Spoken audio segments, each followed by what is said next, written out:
Today is going to be a very interesting day because I have found a very experienced mountain biker that has never ridden an eMTB before. So I'm going to take him for my version, well, what I think is a very fun ride to see if he gets the bug. But did I mention, this is not your average mountain biker, but an elite level cross-country racer that normally thrives off pedaling hard and pushing physical limits. But don't worry, there'll be some of that as well. Crazy, so easy. Feeling pumped. 186 heart rate, I'm definitely working hard now. James Pickering is a 26-year-old elite level cross-country racer and GMBN's newest recruit.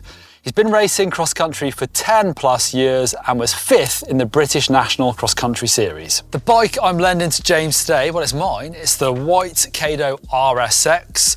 It's quite the burly trail enduro bike. 150mm of rear travel, 164. It's full 29er, and I've got the Industry 9 wheels with their Hydra 2 hubs and their pretty burly GR300 aluminium rims, so sort of built for going downhill fast with the Schwalbe Magic Mary, so big chunky tyres as well with super soft or ultra soft, should I say, rear tyre, soft up front as well. So there should be loads of grip. It's got a Bosch CX full power motor with its quite considerable 750 watts of peak power, 100 Newton meters of torque, 800 watt hour internal battery, which is plenty for the ride we're doing today. So pair that with James's fitness and power and it's yeah, quite considerable. All right, James, so you've never ridden an e-bike before? I've rode them, so I've worked at bike shops before and I've rode them in car parks or bike shops, but just on tarmac, never out on the trails. Okay, so why not? You never had the opportunity or just never fancied it? Bit of both. I think like as a cross-country rider, you don't really see an e-bike as a training tool. A lot of the World Cup boys have the luxury of using them for like recovery rides maybe. Okay. But I think when you're training, you never think of it as something that's actually going to get you fitter. Okay, maybe. Well, today won't be a recovery ride. Yeah. It'll be a sort of fast-paced enduro style ride. So yeah, we'll see what you think. Yeah, looking forward to it.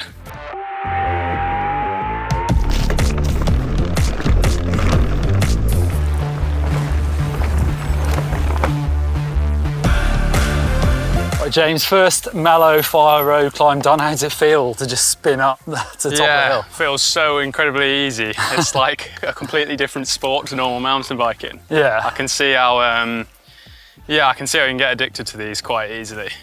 Easy going? Yeah, I think I had a look at the top. I hadn't broken 100 beats per minute yet. So it's like a leisurely stroll out in the woods. So the way I do it is like there won't be much of that. I try and ride like a good solid pace and sort of don't stop. So up, down, across, round the hill and just cover loads of ground, loads of trails. And actually I try and measure my rides off meters. So just like try and get as many meters as I can out of a battery as fast as I can basically. So like quite an intense pace normally if I can. So we'll drop in, shall we? Let's go for it.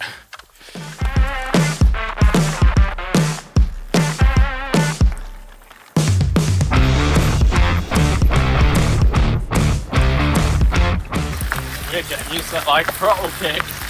How's the climb feeling? Crazy, so easy.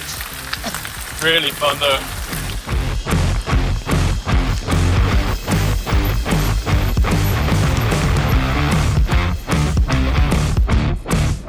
How's the pace? Feeling pumped. Arms are feeling it. There's like no rest, is there? I always feel you get on the fire road, now's the time to have a breathe, you can sit. Like I need to take my arms off, it's just flat out. Even on the climbs you like feel like you're just redlining the whole time.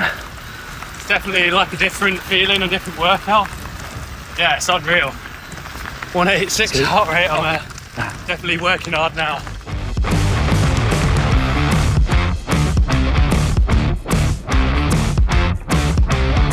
Wow, I'm absolutely blowing. What do you think to that? It's sort of, that's kind of the flavour of lots of single track up, then down. Yeah, that was, that felt amazing to be honest. Like, just being able to absolutely rail the descent but come up so easy again. Yeah. You just see how you can do like 50 laps in It's a bit different. I'm obviously blowing. My heart rate is probably up there. Yeah. I am. There's a couple of reasons for that. I'm on the lower torque, lower power bike, but I'm also much less fit and older.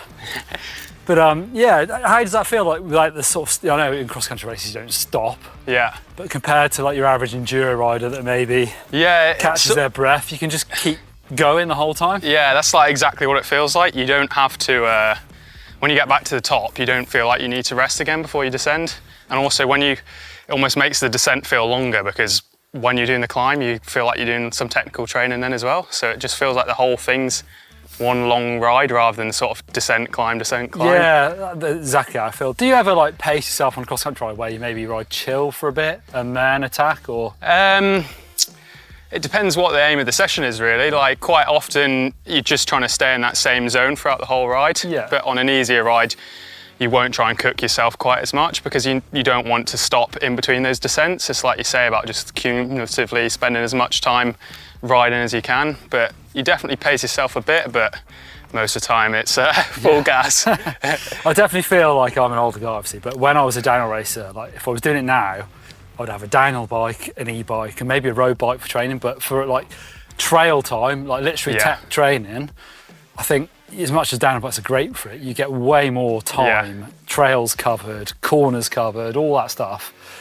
on an e-bike, or at least I do. And that's what I've realised today, is like quite often when I was doing steadier rides, I'd have to ride tamer trails, because to climb back up what we just did now would put you so much in the red that if the aim of your session was to ride zone 2 heart rate, you can't do that on a normal bike. So I'd spend way less time on my mountain bike or on proper trails, because I just didn't want to ride as hard. I don't know if cross-country races do use them. I know downhill races definitely do for recovery rides, but interestingly. Anyway, we've had enough fun. Now we're going, because there's quite a challenging climb, which I find challenging. I'd love to see how hard or easy you find it, so we'll head over there. Yeah, let's go for it.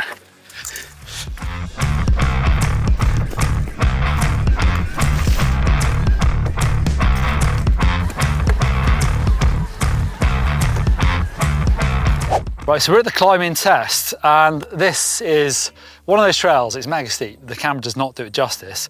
But believe it or not, this used to be a cross-country downhill section in the old races they did here in the 90s. So they used to ride down here with their seats right up, super narrow bars super low. James is demonstrating now coming down. And it would terrify me riding down it on one of those old cross-country bikes.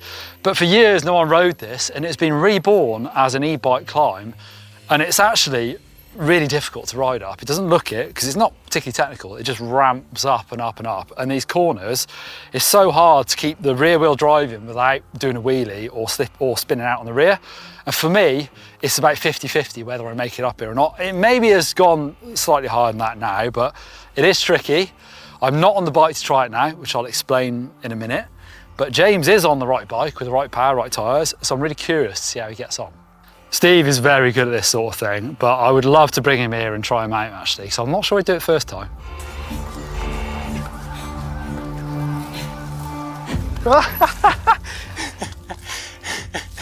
Try going seat down, but sit right on the front of it. Okay. It feels weird, but it keeps his sort of centre of gravity a bit lower. It's not easy, I'm telling you. It doesn't matter how fit you are.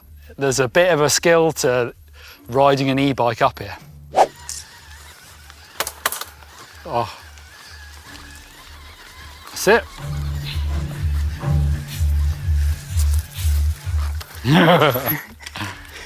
I think I wiggle and then come on this one where your foot is now.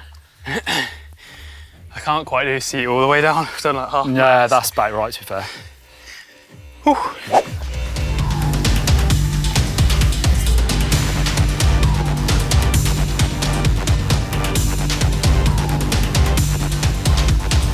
Go on. That's it.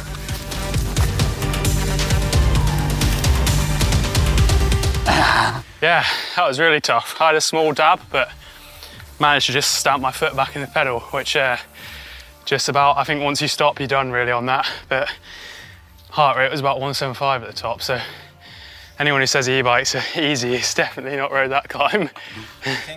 The front end is so much higher for one from an XC bike, so like trying to not wheelie up the climb's really hard, and sort of managing the power delivery, because there's one point where I got a bit skew whiff.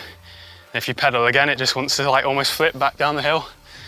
So it's just managing that power really, but they're definitely super capable bikes. Would you get up that on a cross-country bike? No chance. No, I wondered, yeah. I think I'd get to the point where Joey was standing and that'd be about it. But you probably could do it in sections, but you wouldn't have the fitness to have the torque to get up it. The Kado is a fantastic full power bike, but that does come with its weight penalties with the big tyres and everything as well. Weighs in around 24 kilograms, great for going downhill. But I think it's time for James to try out the bike that I've been riding, which may suit his style of riding a little bit better, because this is the Canyon Neuron on Fly. Fly being the important part here, is the lighter weight Bosch SX powered bike. Full carbon fibre, short to travel as well, comes in 140mm of travel front and rear, and that gives its weight advantages. This bike weighs around 20 kilograms. It's got the faster Schwalbe Wicked wheel tyres as well, so a bit closer to a cross-country bike, but probably much more like a really capable trail e-mountain bike. And I think the feel of this motor is a bit more natural for James as well, I'm going to think. The SX comes with 55 Newton meters of torque and a peak power of 600 watts, but it does reward quite a high cadence. So I'm interested to see how he finds this bike.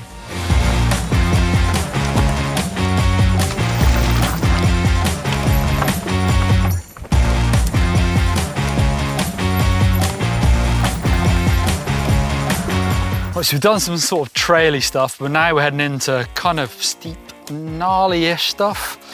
Obviously you've got kind of less grip as well, so you've got a faster tyre and a bit less weight, which is maybe not as good going downhill, but I guess it'll probably be all right. You're used to bombing down hills on short travel things? Yeah, this one feels a bit more like my normal bike, so that one took a bit more adjusting, like braking times before corners. So I feel like you really got to slow down earlier. Yeah, I was braking way too late on that one. Yeah. But this one feels a lot more normal. So I'm interested to see how I get on, yeah.